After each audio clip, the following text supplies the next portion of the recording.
যাকে আমি জিজ্ঞেস করে গেছি, যেহেতু আমাদের আসাম সরকার অনুযায়ী আসনি পাই, সেটার জন্য জমা দেবে।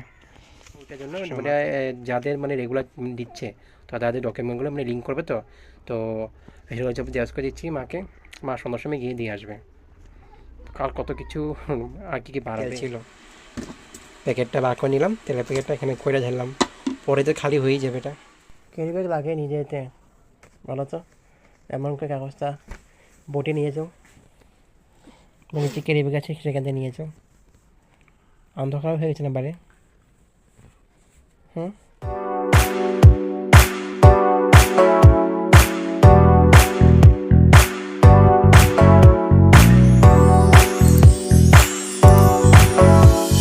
Morning guys, welcome back to Chowdhuripuri. Good morning সবাইকে। চারণ করে পুজো দিয়ে উঠলাম। গতকালকে বাড়িতে গেছিলাম, বাড়িতে সব কাপড়গুলো সব ধুয়ে দিলাম। যেহেতু মাংস খাওয়া হয়েছে, তো ভালো লাগে না, আর না ধুলে আমি কোনখান থেকে জিনিসগুলো মানে ভালো লাগে না গোডরেজে ভরাতে। তো আমার কাপড় ধুয়ে দিলাম, আর কয়েকটা আছে আগামীকাল ধুবো। ঠান্ডা লাগছে, আজকে প্রচুর কুয়াশা পড়ছে। আমি উঠেছিলাম 7টার সময়, তো দেখি কুয়াশায় পড়ছে। 6টার সময় উঠেছিলাম, আবার ঘুমিয়ে গেছিলাম, তো আবার 7টার সময় উঠেছি, তখনও কুয়াশা পড়ছে। যাই হোক, কাজটা করতে লাগবে, পড়তে বসি। বাড়ি শেষ আজকে আমাদের। গতকালকে আমার পুচকিটাও ভাগ্নিটারও বার্থডে হয়েছে, ভালো মতনই হয়েছে। ছোটোখাটো করলো ঘরের মধ্যে, তো ভালো মতন হয়েছে, যেরকম ছোটো মতন করে করলো। তো যাই হোক, সব কিছু হয়ে গেলো, ওখানেও গেলাম, তো ভালোই লাগলো। যাই, নিজে কাজগুলো করতে লাগবে, আর কি করবো। আর সে মাত্র পড়া থেকে উঠলাম। আজকে গতকালকে কিছু রান্না ছিল না, যেহেতু বাড়ি গিয়েছিলাম, তো এখন আছে আমার দুপুর সমস্ত কিছু রান্না করতে পারছি। ওখানে দেখছিলাম ফুলকপি কাটছি আমি, ভাতটা হয়ে গেছে, ডালটা সিদ্ধ করে রাখলাম, ফোড়ন দেওয়ার বাকি আছে। এখন ফুলকপি, মূলো আর আলু কাটছি, ওটা ভাজা করে দেবো। সবজি বানাবো না, ঝোল বানাবো না, রান্না করতেই মন চায় না আমার সত্যিকারে, কিন্তু উপায় নেই। গতকালকে বানানো হয় না, পাঠিয়েছিলাম, তো বানাতে লাগবে। মা আসবে দেরি করে, তো মা আসে কখন বানাবে, তো আমি বানিয়ে রাখি। দেখছো ফুলকপিটা কতদিন হয়েছে, খারাপ হয়ে যাবে। তো ওখানে কেটে কেটে রাখছি। এখানে মূলো আর আলু, ফুলকপিটা কাটা হচ্ছে। এই ফুলকপি বাকি আছে, অর্ধেকটা বাকিই আছে। ফুলকপির গন্ধটা ভালো লাগে, ভাজার থেকে, সবজি থেকে ভাজাটাই ভালো লাগে আমার। মাছ থেকে মাছ দিয়েও খেতেও ভালো লাগে। যাই হোক, রান্নার এগুলো কেটে মুটে তাড়াতাড়ি ধুয়ে রান্না বসাই। সব আছে 4টা পাঙ্গার লাগবে না, ভোটার আর আধার আর রেশন, আর এইদিকে তোমার ব্যাংকের পাসবুকটা যাই খুবই চেঞ্জ করে গেছি। যেহেতু আমাদের আসাম সরকার অনুযায়ী আসনি পাই, সেটার জন্য মা জমা দেবে। আসার সময় মা কাজের থেকে কী নিয়ে আসলো, এই ডিব্বাগুলো কী করে আনেন যে ভগবান জানে। এটা একটু সুন্দর লাগছে। এটা কী হয় কী জানি, কী হয়, লুচি নাকি হস্টেল থেকে নিচে। পানটাও থাকবে আমার বাড়িতে।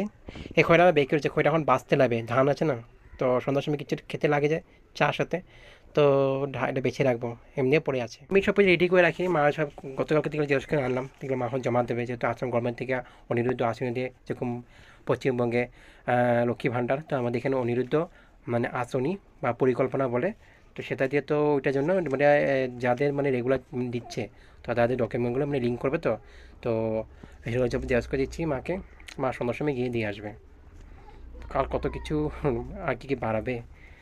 যা হোক, সেদিন তো এসে দোকানে দিয়ে আসলো, আধার কার্ডে লিঙ্ক করে আসলো, তো আজকে আবার এগুলো দিচ্ছে, আধার কার্ড, ভোটার কার্ড, ব্যাংকের পাসবুক, জিরো ব্যালেন্সের, আর এইদিকে কী বলে রেশন কার্ডটা। 4টা ডকুমেন্টস দিয়ে আসছে, দিয়ে আসবে। আর জিজ্ঞেস করা আছে আমাদের এখানে, যাই খোটা বের করে গেছি, ওইটা কখন বাজবো, তারপরে মাকে জলটা গরম করে দিই। কাজে থেকে চলে আসলে স্নান করতে লাগবে মার। এদিক করে ভাবছি, এই ডিব্বাটা আমি খালি করে নিলাম, তেল ছিল, প্যাকেটটা বার করে নিলাম, তেলের প্যাকেটটা এখানে কইরা ঝাড়লাম, পরে তো খালি হয়েই যাবে। এটা চিনি এনেছে মা, ফুককে দিবে না আনে, তো কয়টা বাছি, অল্প অর্ধেকটা বেছেছি। ওদিকে তো আমার জল গরম হচ্ছে কেটেলের মধ্যে, তাড়াতাড়ি বেছে নিই। মা সময় হয় না, আমাকে বাঁচতে লাগে। লক্ষ্মী পূজাতে আনা হয়, ওখানে থেকে গেছে, প্রায় 2 মাসও হয়ে গেছে। এই জুতোগুলো এসে করলাম, ধুয়ে রাখলাম জুতোগুলোকে, এখন একটু ভরিয়ে দিই জুতোগুলোকে। জুতোগুলো তো ভরিয়ে দিতে লাগবে আমাকে আবার গডরেজের ভিতরে। তো গাছ, এই তো ভাতর খেয়ে শুয়ে গেছিলাম, 7:30 বাজে, এখন যে উঠি সন্ধ্যা দিও। ওই থেকে মাছ বাড়িয়েছে, ওই যে কাগজগুলো জমা দিতে, এখন রেডি হয়ে গেলো, এখন বার হবে একটু পরে। ঠান্ডা লাগছে না, ভাত খাওয়ার পর আরও শরীরে কাঁপানি ধরে।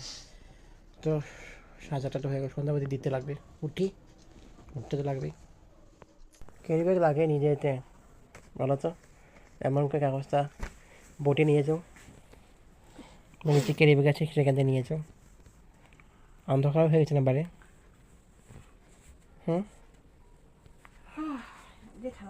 ঠান্ডা লাগবে, শীতকাল, পৌষ মাস পড়বেই আর 2-1 দিনের ভিতরে। যাই হোক, আজ তো 22 তারিখ হয়ে গেল। পৌষ মাস, তারপর পৌষ সংক্রান্তি, তারপর তিলের নাড়ু, পুলি পিঠে, চিতল পিঠে, পাটি সাপটা বানাবে, ঘরে ঘরে হবে। আমার বাড়িতে হবে কি না বলছি মমজি, হবে কি না? কেন হবে না, সব বানাবো, টেনশনও নেবি না তুই। কিন্তু আমার ভালো লাগে না। এটাই কথা, খাইতে যখন ভালো লাগে না বানায় লাভ কি আছে? তিলের লাড্ডুটা নাড়ুটা ভালো লাগে, কিন্তু মুড়ি লাড্ডু আমার একদম ভালো লাগে না। তারপরে পাটি সাপটা ভালোই লাগে, দুধ পুরিটা ভালো লাগে। লেখা ছোট কাগজটাতে নামটা আর ফোন নাম্বারটা। নামটা ইংলিশে কেন লেখা দিস? কেন? বাংলা লেখা দিলেই তো। কেন, ওরা কি পড়তে পারবো না? সব কিছু ডকুমেন্ট ইংলিশে লেখানো আছে না, ইংলিশ আর বা অসমিতে বা বাংলাতে। আজকাল সব বাংলা হিসেবে চলে, ইংলিশে চলে। চলো চলো, ঠিক আছে, বাই। আমি উঠি, যাই মুখ হাত পা ধুবো, ঠাকুরটা দিব, সন্ধ্যাটা দিব। উঠতে মন যায় না, শীতকালে ঠান্ডা লাগে, শীতকালে আলসি লাগে। সকালবেলায় উঠতে মন যায় না, এই ভাত দুপুরবেলা ভাত খাওয়ার পর যদি ঘুমানো থাকে, ঘুম পেলে বাস হয়ে যায়, উঠতেই মন যায় না। তো পুজো দিয়ে উঠলাম এইমাত্র, ঠাকুরকে সেবা করে দিলাম, সন্ধ্যা দিয়ে দিলাম। একটু দেখছো আওয়াজ করছে, আজকে বৃহস্পতিবার যে উলুধ্বনি আওয়াজ করছে। এইমাত্র সন্ধ্যাবাতি দিয়ে উঠলাম, ধুনো দিলাম, তো ভালো লাগে, ধুনোর গন্ধটা ভালো লাগে। তো মাও চলে আসলো, তো এখন মাকে চা বানিয়ে দিব। ওই যে মা বসে আছে সামনের রূপে কম্বলের ভিতরে, আর চা বানাবো, খাবো। সন্ধ্যাবাতি দিয়েছি তো একটু পরে বানাবো। তো সন্ধ্যাবাতি আজ বৃহস্পতিবার এমনিও ছিল, ঘরের বসেই দিলাম, মায় বসিয়ে দিল। তো আর ওই যে দেখছো, ওই যে বসে আছে, ফর্মটা কাগজগুলো জমা দিয়ে আসলো, তো হয়ে গেলো জমা। চিন্তাটা শেষ, একটা কাজ শেষ হয়ে যাচ্ছে। হয়তো দিদি নেমোবান দেখছে, আমি একটু পরে পড়তে বসবো, চাটা বানাবো, চাটা খাবো। তো আমার চা এসে গেছে, গরম গরম মাকে দিচ্ছি, আমি দিচ্ছি। কি আনবো আর, ভোরে যদি আমি পিস্তা বাদাম নিয়ে আসলাম, ওরকম খেয়ালও করলাম না। থাল লাগবে, যা হোক আনছি, দাঁড়াও, ওয়েট করো। আমি ভোরে যদি পিস্তা বাদাম উঠিয়ে নিয়ে গেলাম, ধ্যানে করলাম না। চিড়ে ভাজা, এখানে কেকটা আছে, প্লেট নিয়ে নিই। বসে বসে চা পাচ্ছে গরম গরম। হ্যাঁ, খাও খাও, চা খেয়ে নাও। মোবাইলের চার্জে বসে, মোবাইল আমার একটু চার্জ শেষ হয়ে যাবে, মানে শেষ হবে আর একটুক্ষণ পরে। তো ভিতরে রুমে আমি বসিয়ে দিই চার্জে। তো রাখছি, বিদায় নিচ্ছি। আগামী কাছে নতুন একটা ব্লগ নিয়ে আসবো। আর যদি ব্লগটা ভালো লাগে প্লিজ অবশ্যই লাইক করবেন, কমেন্ট করবেন, শেয়ার করবেন। আর যদি প্রথমবার চৌধুরীতে বাড়িতে আসবেন তো প্লিজ একটু সাবস্ক্রাইব দেবেন। Bye bye, good night, take care.